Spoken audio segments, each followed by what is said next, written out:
Hello, everyone. This is Tom Fox. I'm the voice of compliance, back again with Matt Kelly, the coolest guy in compliance. Today, we have perhaps the most somber podcast we have ever done, and hopefully will ever do, because today we're going to talk about lessons from Uvalde. For those who just arrived from Mars, Uvalde had a school massacre last week where 19 children and two teachers were killed by a shooter who came in the school with an AR-15 rifle. So, Matt, we both had some time to reflect on this. I think we've gone through multiple stages of emotions, anger, rage, Yep. perhaps some detachment. And I think we're both at the place now where we feel like we can try to articulate some important lessons for the compliance professional going forward. So maybe I could ask you, you posted on this today, and I thought it was a very well thought out, very somber, but important post. So, how did you get to the point where you could write that? Well, after spending several days really just uncertain whether I should pull out my hair or bang my head against the wall or just scream and rage at the total unnecessary dimension to all of this. This is a tragedy that, I don't think ever needed to happen. It is the sort of thing that generally does not happen in other parts of the world. It is specific to the United States. And it hits close to home to me personally because my wife is a teacher in an elementary school. I have children who are roughly the same age as these victims. And so this is the sort of thing I think about quite often and really to great distress when these things actually do happen. Um, and I know some people are going to say, is it really appropriate to do a compliance analysis on something so terrible as this shooting? I actually would say yes, it is, because these were 19 children and two teachers who lost their lives because we, a society, a school district, a town, a state, a country, we screwed it up and they got killed because of this. So we have a duty to try and figure out and squeeze every bit of wisdom we can out of this. And so there are some lessons that you can learn or think about as a compliance officer. Some of them are going to be, I think, rather practical and I almost might say mundane, given the severity of what has happened. And I think there are also some very big lessons about what we are doing wrong here as a society and a country to allow this sort of risk to keep on happening. But we are where we are, and we would be remiss if we did not think about how did we get this wrong so we can try and make sure it does not happen again. Matt, you articulated those thoughts quite well in your blog post. I guess I finally came down on we need to look at history, we need to look at life, we need to look at culture for lessons because that's what happens to everyone, including compliance officers. And this is unfortunately a part of that. We both talked about other conflicts, military conflicts, and other situations where we drew lessons or inspiration from. So I think it's certainly appropriate we do it here. Let me go back to your blog post, Matt, because you started off with a control I did. and how the failure of one control at least contributed. So I'm going to have some thoughts on that in a different direction after you talk about that. But what was that control and what happened? So the thing that jumped out at me first is probably the smallest detail here was that at some point on May 24th, the day of the shooting, a teacher had propped open a rear door to the school for some brief period of time. As of today, that you and I are recording Monday or Tuesday, May 31st, we don't know exactly why the door was propped open, but it was not supposed to be propped open. The doors were supposed to be kept closed and locked at all times. Now, right around, according to security footage that authorities have reviewed, right around 11:27, the teacher propped open the door. At roughly the same time, the shooter, Salvador Ramos, he had crashed his vehicle into a ditch right next to the school and had begun shooting people outside. And then he came into the school through that open door, which should have been locked. I am not here to blame this teacher. I do not believe the teacher is at fault. I don't think if the door was shut, it would have made one bit of difference to somebody with an AR-15 who could easily blow a hole through a locked door. And prior school shootings, that is exactly what's happened with other kids who have had AR-15s. So this is not the teacher's fault, but it is an interesting point as to why the door was not noticed to be open. And are there ways that you can have a procedure and a policy?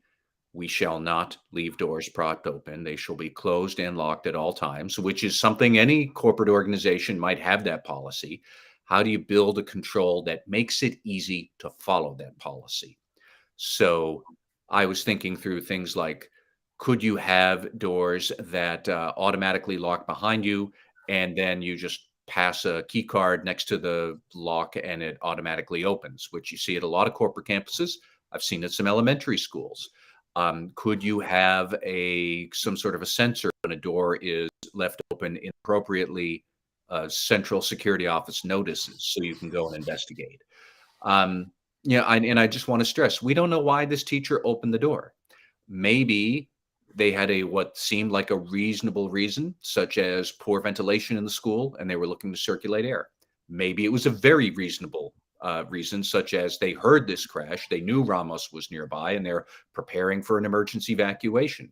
Um, I have not seen any specific reason why this door was left open, and I'm not going to get into all of that. The point of it is that occasionally you will have a policy and a procedure, and you have to think through what are the controls that I would use to be able to make that policy easy to follow. That's the abstract issue that compliance officers and internal auditors would want to be thinking about. How do controls and policies support each other, not just exist separately from each other? And so I'm going to use a different example I heard at a different conference, but it's essentially the same fact pattern. A DoD facility had a receptionist 24/7 because they received deliveries. The swing receptionist, 4 p.m. to midnight, was sick, and they didn't bring in a replacement. A lot of people work late, and one of their traditions was to order pizza. So they ordered pizza. The guy comes in, he calls up, they come down and get the pizza. And the people who got the pizza left because it wasn't their job to escort him off the property. It was the job of the swing night receptionist. Somehow, this delivery driver follows the person who bought the pizza, and in walking down a hall, when someone inside a secure door inside the facility walked by with their key card, a light came on, a red light came on, and he thought that was the exit. So he enters into a secure facility, and all sorts of mayhem arises. Well, it was the root cause analysis that they didn't get a temporary receptionist to swing shift receptionist in, or the person who got the pizzas didn't know they had to escort this person off site. So those sorts of controls can actually be safety issues, and we need to think about those as well.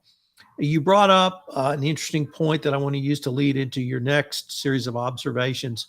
And unfortunately, that was on police failures, one of which was on communication. So say the door has a switch or some sort of sensor goes in the principal's office, and there is noted on the light board the door's open, but now you have to communicate that to the relevant persons. What did you see from the police response that gave you pause in that area?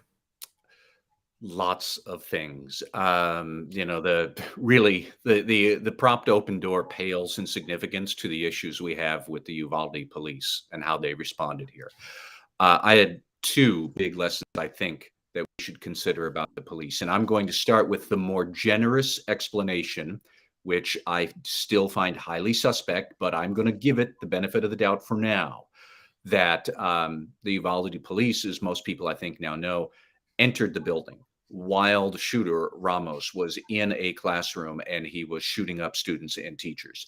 And then they stayed in the hallway outside of the classroom where Ramos was for more than an hour, while students were inside the classroom calling 911, saying, please send the police in now. And the police did not go in.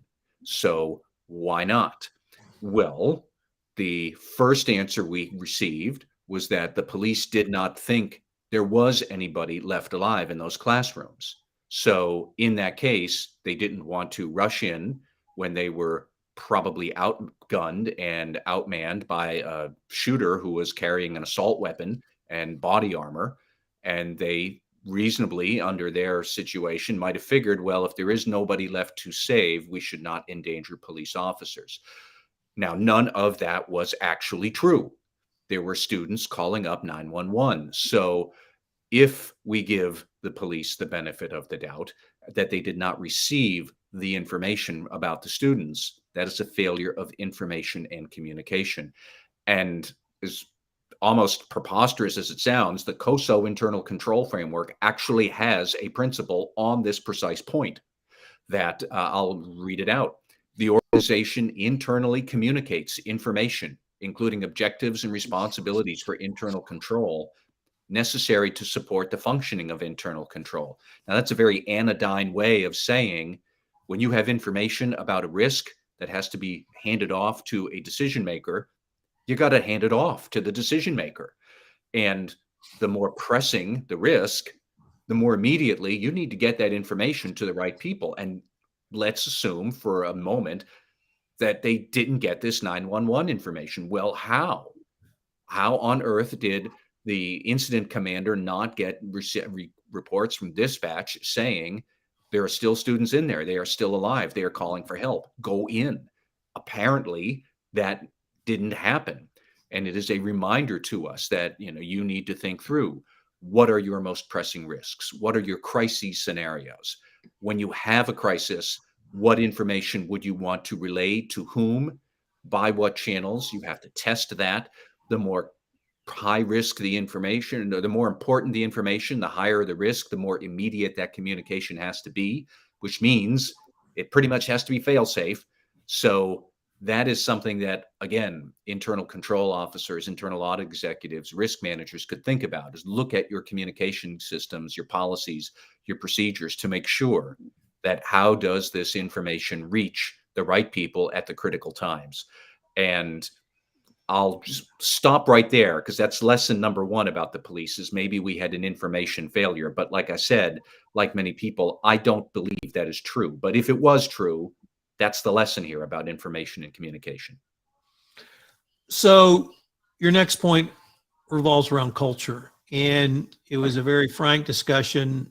I won't presuppose to ask you how difficult it was to write that, but to me, it was a very heartfelt discussion around culture.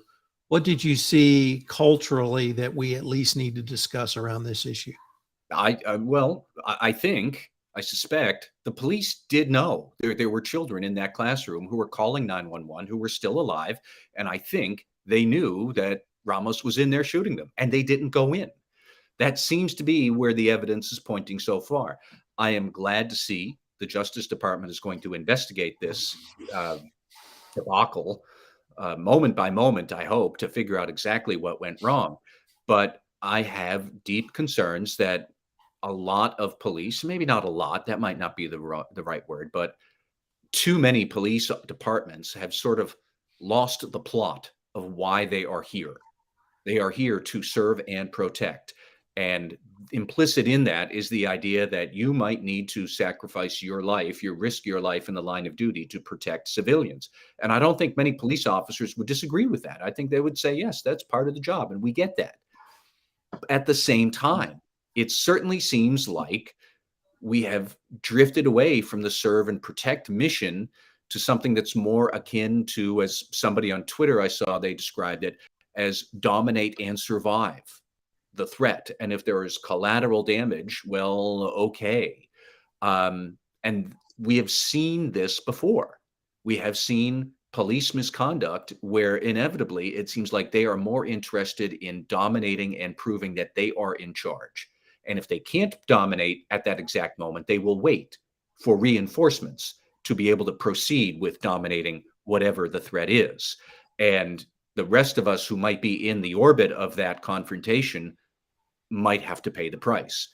That certainly seems like what has happened here. And if you really want a troubling example of what I mean by the dominate and survive, think of Derek Chauvin, who was the police officer who murdered George Floyd, and watch that video of how he sneered at and glared at pedestrians while he was choking the life out of George Floyd, basically showing them and daring them to say, I am the one in charge and I'm going to do this. And this is the darker side of policing. And it is a very seductive perversion of the serve and protect mission. And I think we have to wonder about, who within the police departments in this country have sort of succumbed to that allure of dominate and survive, or rather than say serve and protect. It really does look like these police officers were afraid to take on a very formidable challenge, and because they weren't going to dominate. Maybe they weren't. Maybe they were not going to be able to subdue Salvador Ramos, and maybe some of them would get killed because he has an assault rifle, because he has body armor. So they waited. And if there were children still in there and they had to let them stay in there, then so be it. I don't know if that is what the case is, but it certainly seems like what I've seen from facts and clips on social media. It seems to be pointing that direction. And we need to talk about this and whether or not police departments or police officers are drifting away from the serve and protect mission.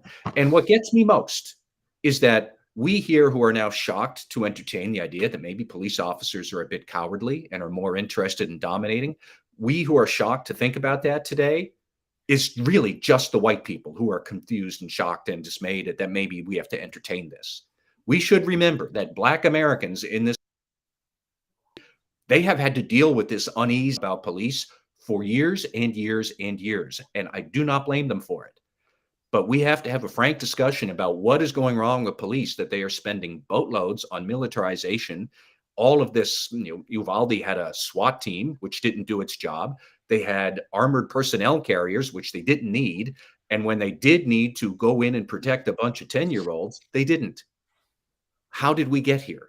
How were they trained? How did they understand what their mission was? And was their mission, the perception of their mission somehow drifted off from serve and protect, even if that means you have to risk your life to serve the people you are there to protect, which in this case were just a bunch of 10-year-olds and their teachers. In addition to that issue bubbling up in Uvalde, that actually happened at Parkland in Florida as well, where officers turned away from going in to the building. So this is not the first time we've seen this. And I'd like to add a couple of other issues before we get to ethical values and ethical priorities. The first one is the need for clear leadership, clear lines of communication and lines of authority. At a press conference, well, first of all, it has not been made clear who was actually in charge of this site. Mm-hmm. One report said that the person who made the decision, or whose decision it was to move into the building, was, and get this, the chief of police of the Uvalde school district. I find that absolutely preposterous. We had a city chief of police, we had a county chief of police, we had state authorities here in Texas, the Department of Public Safety, what you guys would say staties, on site. We also had federal authorities on site in the form of Border Protection, who eventually stormed the room where the shooter was in. So we had multiple law enforcement agencies, and it's never been made clear who was in charge. It was probably not clear on the site. So you have to have clear lines of authority, which leads me to point two. In any corporate setting, you have to prepare for emergencies. You have to have a protocol in place, and you have to follow that protocol, because if you have to make decisions on the fly, you're liable to make a poor decision, even if you've made a decision. And the example I will give you here is my father once told me a story that happened to him in the U.S. Navy. My father, God rest his soul, said he was on a DDE, that's destroyer escort, and off what's now North Korea during the Korean War. His ship took shelling. They got hit below the waterline. They were sinking, and the captain couldn't make a decision. And my father had to go below decks and shut men below, lock bulkheads and shut men below to save the ship from sinking.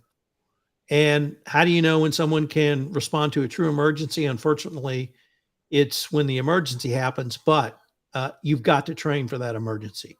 Whether that emergency is something this tragic, whether that is a corporate emergency where you've been whistleblower report comes up that someone's engaging in accounting fraud or other criminal conduct, you have to prepare for that. And you have to prepare for what your response is, who is on the team, and who are the decision makers. And you do that with a protocol. And finally, when the ultimate leader of whatever the organization is, whether that's a corporation or in this case, this great state of Texas, which is the governor of the state of Texas, if you have a tragedy, you have to respond to that tragedy and you have to let people know you're responding to that tragedy. Unfortunately, Greg Abbott, after having been briefed on the massacre, went and held a fundraiser that afternoon. That's not responding to the tragedy. Won't even get to his NRA speech, but I will criticize him for going to a fundraiser that afternoon when he is the voice and representative of the people of the state of Texas. He needs to be out front, at least showing compassion. We didn't see that. Unless you think that doesn't happen in the corporate world, I would point you to two examples. Tony Hayward, who was CEO of British Petroleum or BP during Deepwater Horizon, 2 weeks after the accident, flew to England to engage in a yacht race because he wanted to get his life back. Well, he seemed forgotten about all the people who died on Macondo under his watch. He was much more concerned about his yacht races. He's no longer the CEO of BP. And another former CEO, John Stumpf from Wells Fargo, who, when the original Wells Fargo fraudulent sales corruption scandal broke, said that, oh, this is not us. This is not who we are. And went on national television denying that Wells Fargo had a culture of corruption in the form of false sales and false fraudulent accounts leading to false sales in their corporation. So this does happen in the corporate world. And you've got to lead at that moment of crisis, and you've got to show empathy. And we didn't see that from our leaders in this situation. But you didn't end your blog post on that. You went in a little bit different direction. And that's the difference in ethical values and ethical priorities. What did you tell us about that, I guess? Yeah, I mean, as much as I appreciate and think there is some value in all of the lessons you and I have just covered, the plain fact is all of those lessons are kind of superseded by, we accept a world where mass shootings are okay. That, this is what we have decided as a country, is that mass shootings are going to be a part of life. So therefore, think about these controls or these policies or these trainings. That's ridiculous. That is stupid. I mean, the key lesson here for anybody is that we have dysfunctional governance that won't confront gun violence in this country. And really, if we want to do what every compliance piece of guidance I've seen about corporate compliance programs, every piece of guidance says what you should do to get to the root of a problem is perform a root cause analysis. And we're not doing that because clearly the root cause is easy access to guns, period. We are the only Western nation in the world, one of the only nations in the world where this sort of thing happens as a routine matter of course. This does not happen in Japan. It does not happen in Canada. It does not happen in Europe. It does not happen in Australia. It does not happen in China. And I could go on for another 20 goddamn minutes about where it does not happen. This only happens here in the United States because our gun laws are loose and easy. In fact, I think it's quite interesting to note that the shooter here, Salvador Ramos, he had wanted to buy assault weapons earlier, but he had to wait until he is 18. And he turned 18 on, I think it was May 16. And then he went and he bought his rifles, which means actually right up until the moment he started shooting, he was a law-abiding citizen because Texas has poor gun laws.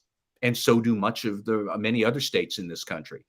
It is worth noting we haven't even discussed the terrible shooting that was in Buffalo the prior week, where same thing, the shooter there went and bought assault weapons only when he was legally able to do so, which tells me these laws are weak. They are the problem. And I think most Americans would agree with that. Most Americans, Democrat, Independent, Republican, anybody else, would say that no, we should have really tight restrictions on who should own an assault weapon, even perhaps not having them at all, which was the case for many years. And in recently as the 90s into the early 2000s, we had a ban on the sale of assault weapons. And you know what? The Republic was perfectly fine then. So we have this inability to do a root cause analysis. And why is that? Because the Republican Party in this country, and very specifically the elected Republican lawmakers here, have a different set of ethical priorities where they value money and power and control more than public safety. That's it. So they are more than happy to take money from the NRA and from the gun lobby and to prevent us from passing sensible gun safety laws that most Americans in this country want. But this minority, who are woefully out of step with real Americans, think that it is okay to have gun violence here if that means more power and money for me. That is somebody like Greg Abbott. It is somebody like Ted Cruz. It is somebody like Donald Trump. I could probably go on for another half hour. Even the great and lofty Mitt Romney, who in many ways comes across as the only Republican with any ethics and integrity out there, has accepted more money from the NRA over the last 10 years or so than any other Republican official. And they all sit around wondering what on earth they could do and wringing their hands. They know exactly what they could do, but it's not important to them. What is important to them is money and power, not safety of the public. So we often in compliance world talk about ethical values. And I do say that that term is a bit misfocused. It's not about the values because Republicans actually do have some sort of awareness that public safety is a good ethical value. I don't think they're opposed to public safety, but they are more interested in money and power. So they're not going to allow gun safety issues to come up for a vote. And until we dislodge these Republicans, Mitch McConnell being another one, we are going to allow this to continue. This is really a problem of misgovernance at our national level. This is a problem of misplaced and misordered ethical priorities that money and power are more important to Republicans than public safety. And because of that, the root cause of all of the violence here, which is just easy access to guns. So, like I said in my blog post, everybody in this situation failed. The voters, the lawmakers, the police, the school department, every single group failed, except, and this is the heartbreaking part, the only people who did their duty were the teachers who gave their lives trying to protect their students, and the students themselves who were locked in the room with a madman and calling police, and nothing else happened. They were the only two ones who were doing the right thing. Everybody else, all of us, we failed them. And Tom, this is the most upsetting I have ever been in a long, long time. I'm just going to add or perhaps close with, if you're thinking about relocating your company to Texas, over the past 4 years, we've had a massacre at a Walmart. We had a massacre at a Baptist church. We've had a massacre at a high school. And now we've had a massacre at an elementary school. You might want to ask your employees if they're going to shop, worship, or send their kids to school before you move to Texas.